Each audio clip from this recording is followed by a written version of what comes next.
Alors une épaule, c'est déjà dans sa définition très instable, parce que le bras est ballant et il n'est pas relié au tronc, si ce n'est par la clavicule. L'omoplate est totalement libre dans l'espace, elle est tenue par la clavicule, mais par la grande majorité des muscles. Et elle est plate, l'omoplate, on regarde la tête humérale qui est ronde. Donc tout est tenu par des ligaments en stabilisation primaire et en périphérie par les muscles.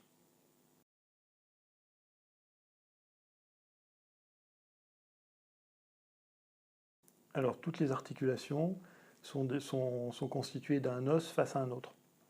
Et dans le mouvement, les deux os sont toujours en action parallèlement.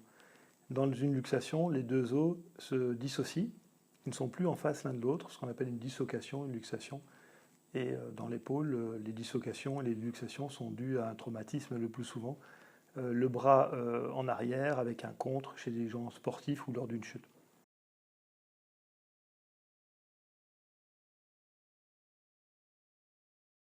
Alors la luxation, elle est post-traumatique, immédiat quasiment.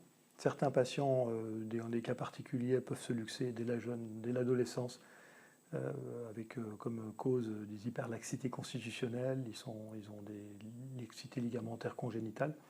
Donc au moindre mouvement, dès l'adolescence, ils commencent à se luxer en avant, en arrière. On peut se luxer en avant, en arrière et en luxation inférieure rarement. Et la grande majorité, c'est post-traumatique, donc là, la tête sort de son emplacement, s'engage en avant, et là, vous êtes impotent, complètement pseudo-paralysé. Donc, c'est une réduction en urgence, le plus souvent, et en urgence, mais après avoir réalisé une radiographie de contrôle pour être sûr de l'absence de fracture.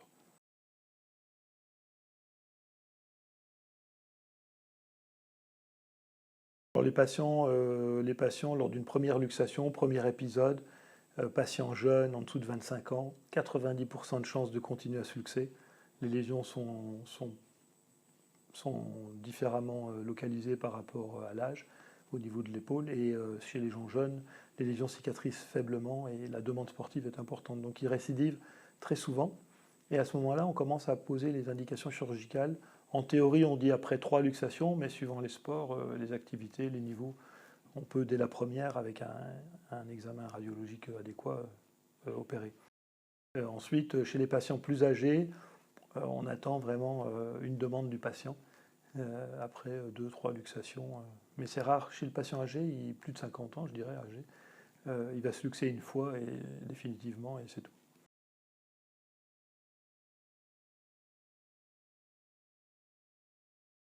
Dans les premiers cas de luxation, on commence par immobiliser le patient 3 semaines.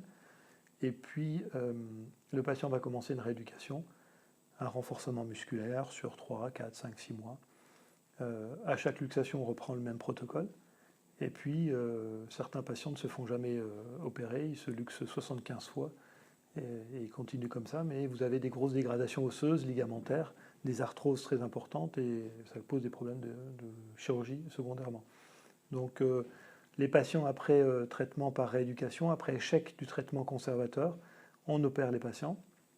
Dans les cas simples, on peut faire une chirurgie sous caméra arthroscopique où on réinsère simplement les lésions des tissus mous type ligament, bourrelet. Et dans les cas plus prononcés, qui atteignent beaucoup plus l'os, on fait ce qu'on appelle des butées osseuses.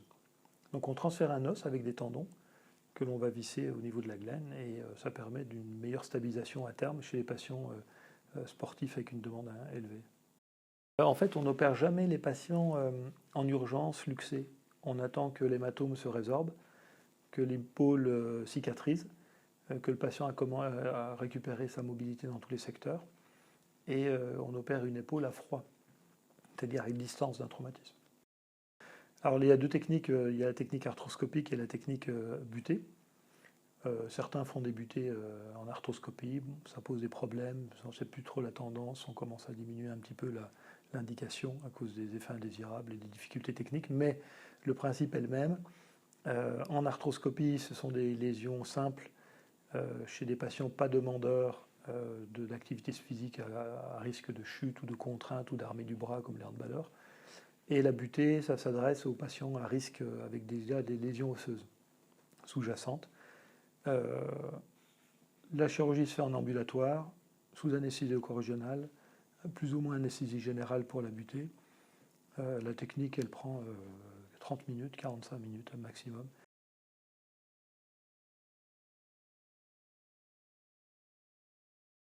Le patient sort avec une écharpe contre écharpe, bras au corps.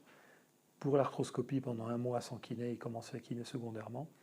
Pour la butée, il commence la kiné immédiatement. La telle, c'est essentiellement pour les contrôles la nuit ou à l'extérieur du domicile pour éviter les chutes ou les faux mouvements.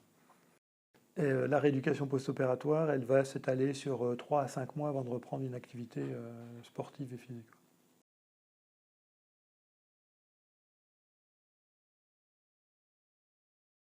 Et pour éviter les luxations, il n'y a pas de prévention. C'est suivant le bras dans l'espace pendant le traumatisme, selon l'angle, selon l'énergie, selon la chute, selon que vous soyez musclé ou pas, vous pouvez vous luxer.